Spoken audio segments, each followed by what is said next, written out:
Bueno, pues vamos a continuar y según la programación, creo recordar que a terminar ya el tema 2 de lengua. Hoy nos vamos a ocupar de los tres apartados, ¿no? que siempre tenemos en todos los temas, dentro de teoría y recursos, el texto, la literatura y la lengua. Vamos al último.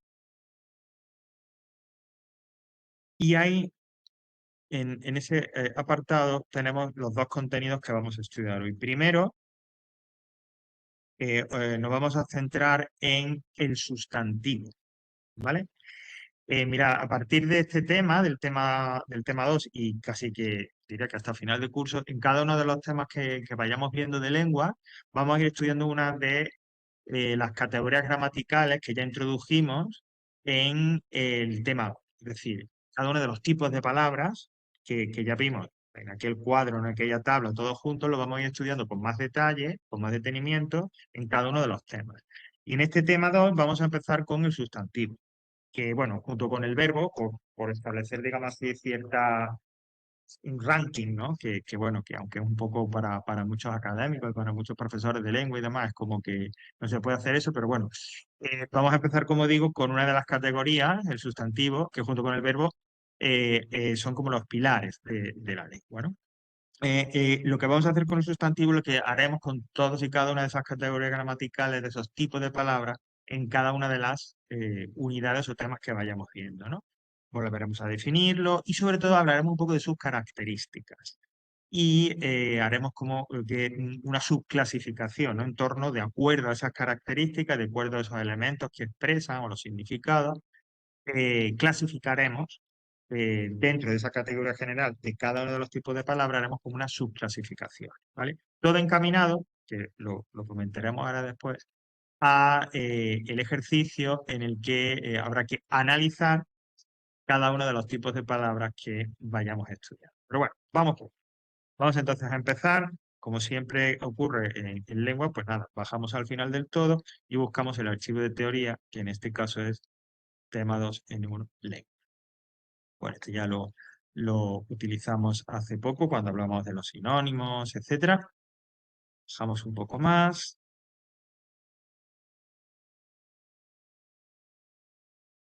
Y nos quedamos aquí con el sustantivo. Bueno, un breve recordatorio para empezar de lo que vimos, como digo, en ese tema, en el tema anterior. Que los sustantivos eran aquellas palabras, aquellas categorías o esa categoría gramatical que identifica, que nombra, su nombre indica, a las realidades, tanto físicas como abstractas, etcétera, etcétera. Es decir, gracias a que existen esos sustantivos en la lengua, podemos identificar personas, objetos, lugares, etcétera, y por lo tanto, incorporarlo a nuestro discurso y hablar de ellos.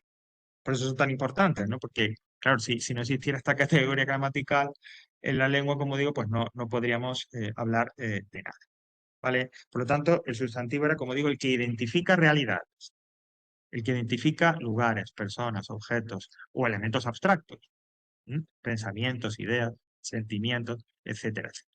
Bueno, este es el marco general y la idea general. Lo que viene ahora a continuación va a ser, de acuerdo a diferentes criterios, clasificaciones de los sustantivos. Es decir, vamos a ver una serie de categorías dentro del sustantivo, en el que los sustantivos podemos como clasificarlos, dependiendo de qué significado tienen, género, etcétera, etcétera. Por eso hablamos de una especie de subcategorías o subclasificaciones, etcétera, etcétera. ¿Vale? Vamos a empezar con unas categorías, unas clasificaciones del sustantivo, una clase de sustantivos de acuerdo al significado. Entonces vamos a ver que hay como diferentes categorías. Podemos hablar de nombres comunes y propios, de nombres concretos y abstractos, de nombres individuales y colectivos, de nombres contables e incontables. Estas categorías no son excluyentes entre sí. Es decir, que si un nombre es común, ya no sea abstracto, o si un nombre es individual, perdón, si un nombre decía que estas categorías, estas subclasificaciones, tanto estas como las que vamos a ver a continuación más tarde, no son excluyentes entre sí. Si yo puedo calificar a un nombre de común, puede que sea también abstracto y que sea individual. incontable. Es decir, un mismo sustantivo puede entrar, puede ser recorrido, podemos clasificarlo en todas estas categorías. Y así será. De hecho, el resultado final de todo esto que expliquemos será analizar un sustantivo en el que tendremos que decir sustantivo, común, individual, concreto, incontable, masculino, etcétera, etcétera. ¿Vale? Ese será, digamos, el resultado o el resultado práctico, la conclusión práctica de toda este vídeo. Y volviendo a lo que hablábamos antes, Juan Antonio, ¿cómo se preguntará en el examen este contenido? En el examen, ya lo digo, habrá una pregunta en la que pondremos una o dos líneas, se subrayarán unas palabras y se pedirá, analiza cada una de esas palabras de acuerdo a su categoría gramatical. Vamos a ver, no sé si alguna o una o dos categorías gramaticales más en el tema siguiente. Por lo tanto, en el examen, pues yo te pediré que analices sustantivos, que analices esas otras categorías gramaticales.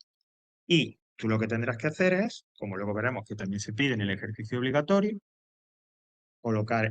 destacar esa palabra y analizarla, indicando todas estas posibles clasificaciones, todas estas posibles categorías que las caracterizan. ¿Vale?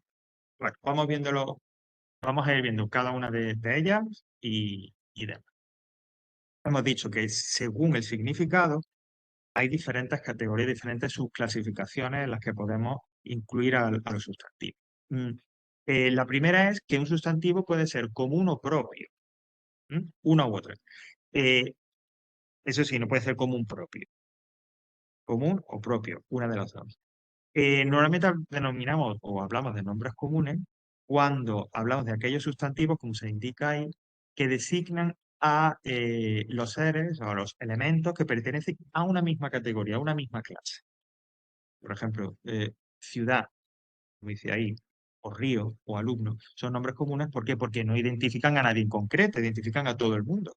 Cuando yo hablo, una ciudad es una concentración de personas, pues habla de cualquier ciudad. O los ríos desembocan en los mares. Eso es, quiere decir, es algo general. Porque los nombres comunes no tienen una característica de particularidad, sino que tienen una característica de generalidad. ¿Vale? Porque como digo, como indica ahí, designan a todos los elementos de una misma clase. Por eso se escriben en minúscula, por eso, como digo, no se refieren a nada en concreto.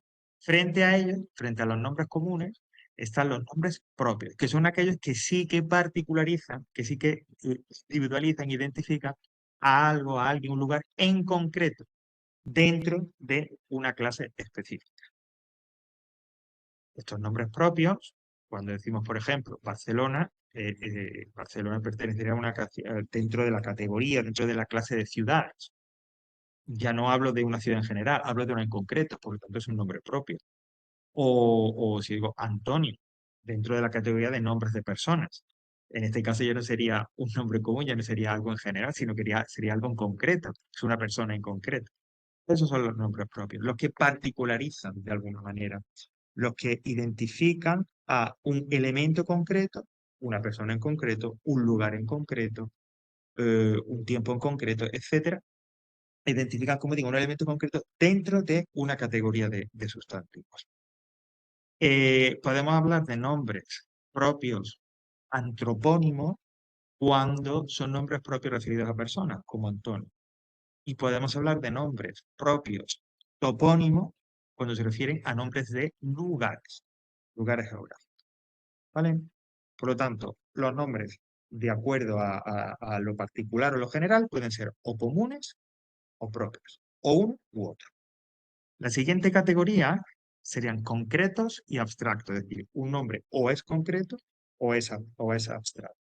Como ves, las categorías entre sí sí que son, o los elementos de las categorías entre sí sí que son estudiados. Bueno, los nombres concretos serían aquellos que se refieren a realidades, vamos a poner un poquito así técnico, perceptibles por los sentidos. Es decir, lo que yo puedo ver, lo que yo puedo tocar, lo que puedo oler. Esos serían los nombres concretos, los que se pueden percibir por los sentidos. ¿Mm?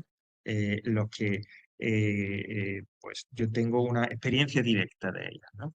Una casa, un árbol, un aroma, una mesa, una silla. se pueden percibir por los sentidos. Mientras que los abstractos serían aquellos que no es posibilidad de percibirlos por los sentidos, digamos, no tenemos una relación directa con ellos a través de los sentidos, sino que están eh, o se reservan para el mundo intelectual, el mundo de las ideas, todo lo que se refiere a pensamientos, actitudes, teorías, etcétera, etcétera, son nombres abstractos. Aquellos que se refieren a realidades, que son realidades inmateriales, realidades normalmente que se concentran, se reducen o solo se pueden encontrar en el mundo intelectual, en la mente. Todo lo que sean ideas, los pensamientos, las emociones, los sentimientos, todo eso que no tiene, digamos, una realidad física, material, serían los nombres abstractos. Por ejemplo, el humor, la tranquilidad, la belleza. Por lo tanto, los nombres serán o concretos o abstractos. La siguiente categoría son nombres individuales o colectivos. Bueno, los nombres individuales son aquellos que más o menos. Esto se puede un poco deducir también por por cómo se denomina la categoría, lo que se refieren a una unidad, a un elemento, a una cosa, a uno solo en particular. Aunque pudiera ser que si se pasan al plural, indiquen más de uno, es decir, que en singular, ¿no? Por concretar un poco más, los nombres individuales son aquellos que en singular designan una unidad, se refieren a una sola cosa. Aunque, como digo, pueden utilizarse en plural. Por ejemplo, si yo digo abeja, perro, árbol, ovejas, todos esos son nombres individuales, porque se están refiriendo a una sola cosa. ¿Pueden ir en plural? Claro. Abejas, perros, árboles, ovejas. Entonces ya en ese caso se referirían a más de una unidad. Pero en el singular se calificarían como nombres individuales, porque digo, se refieren a un solo elemento, una sola cosa. En cambio, los nombres colectivos, que esto lo hemos referido, lo dije de pasada en inglés cuando hablamos de los nombres, el plural de person y que es people, los nombres colectivos son aquellos nombres que en singular ya, aunque también se pueden utilizar en plural, pero en singular indican un grupo de cosas, un grupo de personas, un grupo de animales, etc. Por ejemplo, si yo digo enjambre es singular, tiene su plural, claro, enjambres, pero en singular ya designa un grupo en este caso, un grupo de abejas.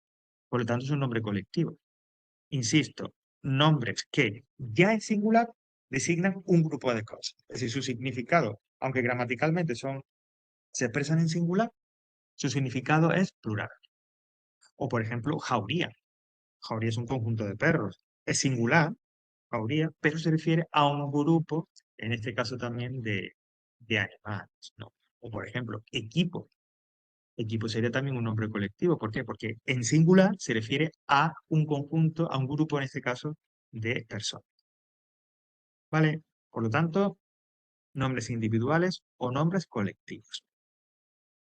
Y la última categoría dentro de este criterio, teniendo en cuenta un poco la significación o lo que el sentido, el significado del sustantivo, serían los nombres contables o incontables. ¿Mm? Bueno, pues los nombres contables, pues fácilmente se puede decir los que se pueden contar, claro está. Aquellos a los que podemos referirnos como una sola unidad o como varias unidades. Yo puedo hablar de bolígrafo como un solo bolígrafo o bolígrafo. O yo puedo hablar de alumno como un solo alumno o de alumnos. ¿Mm?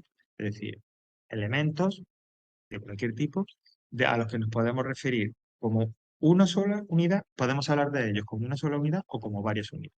Mientras que los nombres incontables son aquellos que designan realidades, elementos, como queramos decirlo, de los que no es posible hablar, a los que no podemos referirnos como una unidad o como varias unidades. ¿Por qué? Porque se refieren a elementos, materias, sustancias, etcétera, que se percibe como algo único, como digamos, una gran masa o, o una sola gran unidad, ¿no? Por ejemplo, cuando hablamos de agua, pues el agua sería incontable, ya que no puedes dividirla en unidades. Cuando hablamos de agua, lo que percibimos, estamos hablando de un continuo, de una sola unidad que no se puede dividir, o como el aceite. Todos los líquidos son incontables. porque, insisto, serían realidades que no es posible dividir, realidades a las que no es posible referirse como una sola unidad o como varias unidades, porque son elementos, materias, sustancias indivisibles a las que a las que se les concibe, se les entiende como un algo único, un todo. Igual con la madera, yeso, etcétera, con muchos elementos, el arroz, azúcar, etcétera, etcétera, son nombres incontables porque entran dentro un poco de esta categoría, de esta clasificación. Sí es cierto, como se indica ahí, que suelen ser elementos, sustancias, etcétera, que se pueden pesar, se pueden medir, pero realmente no podemos hablar de una unidad. Yo no puedo decir de un agua, o un yeso, o un aceite. No. Cuando hablamos de ello, de ello, nos referimos a estos nombres incontables como un todo. Por lo tanto, nombres contables o incontables. Bueno, pues esta sería la primera clasificación de acuerdo a el significado del sustantivo. Entonces yo podría hablar de nombres comunes o propios, concretos o abstractos, individuales o colectivos, e incontables o incontables. Insisto, de un mismo nombre podré decir todo esto. Es decir, un mismo nombre se clasificará, por ejemplo, para que vayamos entendiendo lo que quiero decir. Me dice Xavier, analiza ciudad. Pues ciudad sería un nombre común, concreto, individual y contable. Eso es lo que hay que hacer. Ese es el tipo de análisis.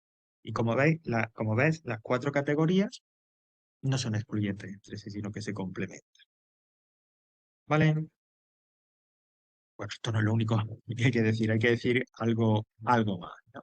Bueno, dejando hablado del significado y hablando, refiriéndonos a los sustantivos desde el punto de vista de la morfología, es decir, en cuanto a la forma, los sustantivos, al igual que otras categorías gramaticales en español, son lo que llamamos palabras variables, es decir, que expresan, en el caso de los sustantivos, género y número. Es decir, los sustantivos van a ser masculinos o femeninos y van a ser singular o plural, como ya hemos venido a decir. Estas categorías morfológicas se expresan a través de morfemas, es decir, de sufijos que se añaden al lexema, a la raíz de la palabra, y que permiten que expresen singular o plural o masculino o femenino, ¿no? Por ejemplo, siguiendo un poco, tomando la referencia que tenéis ahí, si yo digo gato y gata, al cambiar la O por la A, es decir, al cambiar un morfema por otro, estamos cambiando el género. De manera que gracias a ese morfema, gracias a ese sufijo que añadimos, estamos permitiendo que el sustantivo eh, eh, indique un género. Pero igual con el número, igual con singular o plural. Gato, gatos. Al añadir esa S, es decir, al añadir ese morfema gramatical, ese sufijo, estamos permitiendo que la palabra pase de ser singular a ser plural, pase de indicar una unidad a varias unidades. ¿Vale? Por lo tanto, palabras variables, que gracias a esos morfemas gramaticales, gracias a la adición de esos sufijos, permiten expresar el género masculino o femenino y el número singular o plural. Hablando de los géneros, concretamente de cómo la palabra, de cómo el sustantivo expresa los géneros, también podemos hablar de una clasificación, podemos hablar de una subcategoría que se añadiría a las anteriores. ¿Vale? Bueno, en un principio tenemos los sustantivos que podríamos llamar variables, que son aquellos que para expresar el masculino o el femenino, como dice ahí, varían la terminación de una manera evidente y clara, ¿no? Actor, actriz, gato, gata. Es decir, para poder expresar masculino o femenino, la palabra cambia, añade un morfema diferente. Actor, actriz, gato, gata. A través de la adición de la O o de la A a la raíz de esa palabra, por ejemplo, en el caso de gato o gata, podemos expresar el género masculino uno marcado con la O o el género femenino con la adición de la A. Estos son los sustantivos variables, aquellos que, como digo, mediante la adición de un morfema, porque al cambiar esa terminación, la forma en la que termina, expresan el género masculino o femenino.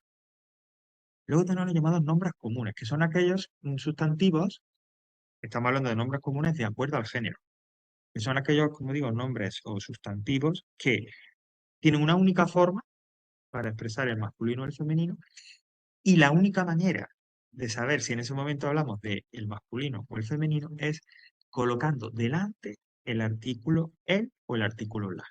Por ejemplo, pianista. Pianista sirve igual para masculino o para femenino. Si quisiéramos especificarlo, tendríamos entonces que decir o el pianista o la pianista. O igual con el psiquiatra, o igual con periodista, o igual con taxista, ¿vale?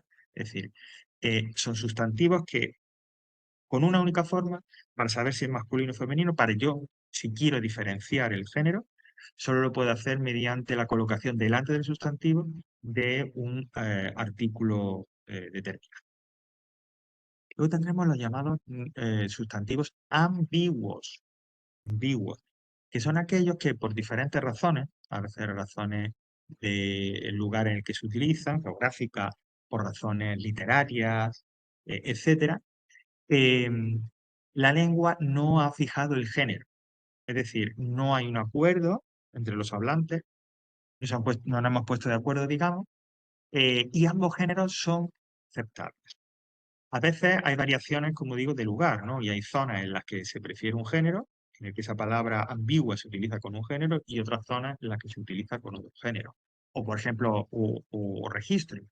Hay palabras que en un registro más culto se utilizan con un género concreto y en un registro más coloquial, familia, se utilizan. ¿Vale? En cualquier caso, sustantivos ambiguos son aquellos sustantivos, esto es una categoría bastante especial, digamos, que por la razón que fuera, normalmente, pues ya digo, evolución de la lengua o demás, no tienen un género claro y se utilizan indistintamente como masculino o como femenino. Por ejemplo, el caso, el prototípico siempre es mar, ¿no? Que a veces es la mar o a veces es el mar, ¿vale? Y, por ejemplo, en el punto de vista literario, es muy común que escuchemos la mar, mientras que también, más coloquial, el mar quizás es más común, al menos en cierta, ¿vale? Y por último, los nombres epicenos, que bajo ese nombre un poco así extraño, clasificaríamos a aquellos sustantivos que o son masculinos o son femeninos, o son uno, un género u otro. No tienen alternativa y son siempre o uno u otro. Y pueden ser solo masculinos o solo femeninos. Por ejemplo, un personaje, el lince, pues eso serían siempre masculinos. Así se refieran a realidades femeninas o masculinas. O serpiente o víctima son siempre femeninos. Así se refieran a algo masculino o algo femenino. Por ejemplo, si se produce un accidente y una crónica en un periódico o en la televisión y se habla de la víctima, a continuación se especificará si ha sido un hombre, si ha sido una mujer, si ha sido un niño, pero la víctima, ¿sabes? Sustantivo será ese epiceno porque siempre va a ser de género femenino, es decir, siempre expresará un solo género. ¿Vale? Por lo tanto, variables, comunes, ambiguos y epicenos. Siempre que sea posible, esta categoría la añadiremos también al análisis que estamos diciendo. Bueno, pues básicamente, puesto que lo que estamos hablando es de, como digo, del análisis, un poco de las categorías, ¿no? En las que podemos analizar el sustantivo, aquí o aquí terminaría un poco la teoría. No sin anunciar algo con lo que se cierra también la teoría ahí, no me lo estoy inventando, lo tenéis ahí también, pero que realmente tendrá relevancia el próximo curso. El año que viene, aunque este año haremos alguna incursión breve o haremos alguna referencia breve, pero el próximo curso, en el nivel 2 pues sí que se hablará ampliamente o trataremos ampliamente de la sintaxis. Y la sintaxis, una palabra que repetirá toda la sociedad serán los sintagmas, que los sintagmas son una palabra o un grupo de palabras dentro de los cuales hay una que es el núcleo, que es el corazón, que es la más importante, y en torno a la cual se organiza todo. Pues bien, los sustantivos serán los núcleos, el corazón de lo que llamaremos en su momento sintagmas nominales. Pero bueno, esto simplemente es un anuncio de lo que vendrá en el futuro. ¿Preguntas, cuestiones? Bueno, vuelvo un momento a la aula virtual para, como pues siempre, una vez que ya tenemos la teoría, comentar, ¿no? y mostrar pues, qué recursos hay. Bueno, aquí tenemos, está destacado ahora mismo en PDF, una ficha en donde se recoge un ejercicio para practicar todo esto que hemos estado viendo, es decir, en las categorías de sustantivos, primero, el reconocimiento de lo que es un sustantivo, trabajar con las diferentes categorías de sustantivos, etcétera. Entonces, es este archivo que tenéis aquí, el que he pulsado además, es esta ficha donde hay a través de un pequeño texto, se propone toda una serie de ejercicios, ¿no? Eh, Indica cuáles son los nombres propios del texto y clasifícalos en topónimos o antropónimos, lo que hemos dicho. Clasifica estos sustantivos en abstractos y concretos, contables y no contables. Nombres individuales, colectivos. ¿Cuál es el género de los siguientes sustantivos? El femenino de estos sustantivos, el plural de los, etcétera. Es decir, todos esos elementos que componen el análisis de un sustantivo lo podéis practicar aquí. Este es un ejercicio eh, de recomendable que lo hagáis, recomendación que lo hagáis.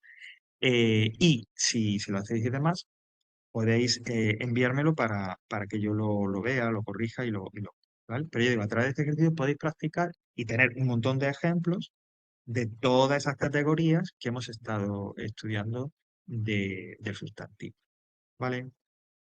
Y vamos a referirnos al ejercicio obligatorio de lengua. Para ello me voy nuevamente al tema 2.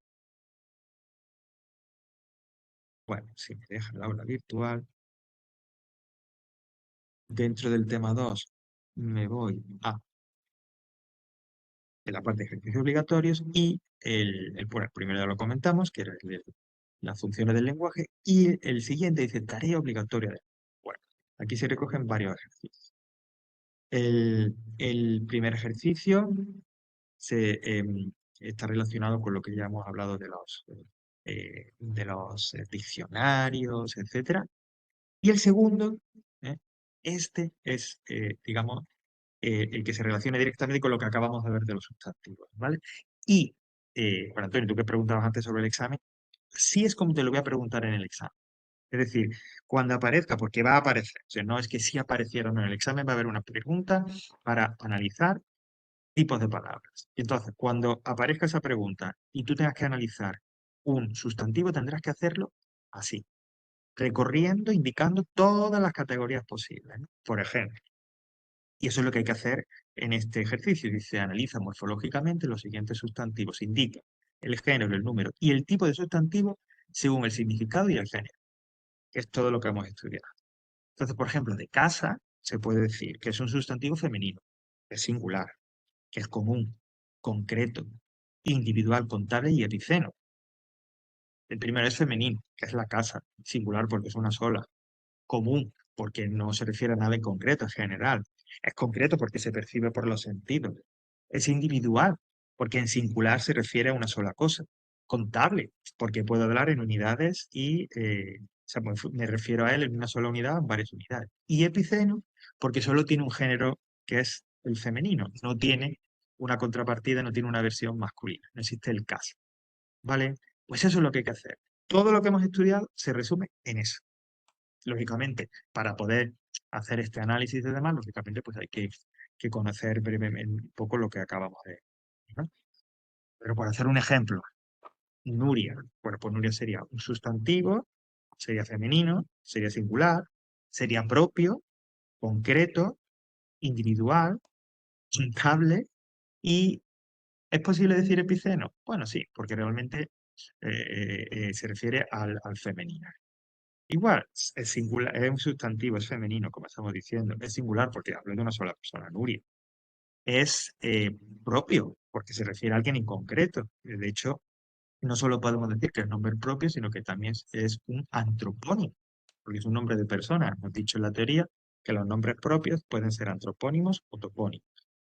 Concreto, se percibe, es una persona. Es individual porque es una sola. Es contable porque puede haber en un grupo, podríamos decir, aunque no es muy común, con los nombres propios, pero yo podría decir una Nuria o varias Nurias. Y es epiceno, que no hay una versión masculina, siempre va a ser femenino. ¿Vale?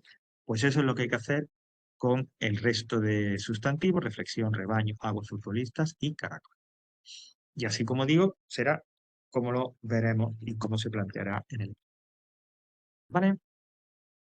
Bueno, y este ejercicio obligatorio, aparte el primer ejercicio referido a los diccionarios, el segundo ejercicio referido a este análisis de los sustantivos, existe un tercer ejercicio, ¿m? que os propongo, que sería precisamente que troncaría con esta idea de la redacción, ¿no? Sabéis que estamos promocionando, y yo estoy más que promocionando, indicando desde el principio de curso la importancia de la práctica de la redacción.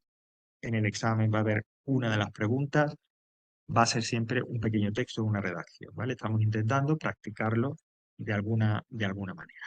Bueno, pues aquí se propone, escribe un texto mínimo de unas 100 palabras, más o menos, no tiene por qué ser mucho más largo, en torno a las 100 palabras está bien, en el que cuentes qué piensas de que los niños a edades muy tempranas utilicen el teléfono móvil. ¿Qué pensamos de eso, no? O sea, que se utilice un teléfono móvil. Pues nada, en un pequeño texto, 100 palabras no son tantas, no, son 6, 7 líneas, no son mucho más. ¿Cuál es tu opinión? Mi redactado, etcétera, de que se utilice, como digo, de que los chicos utilicen un teléfono. Bueno, pues este sería, llegaría el ejercicio obligatorio. Podemos parar.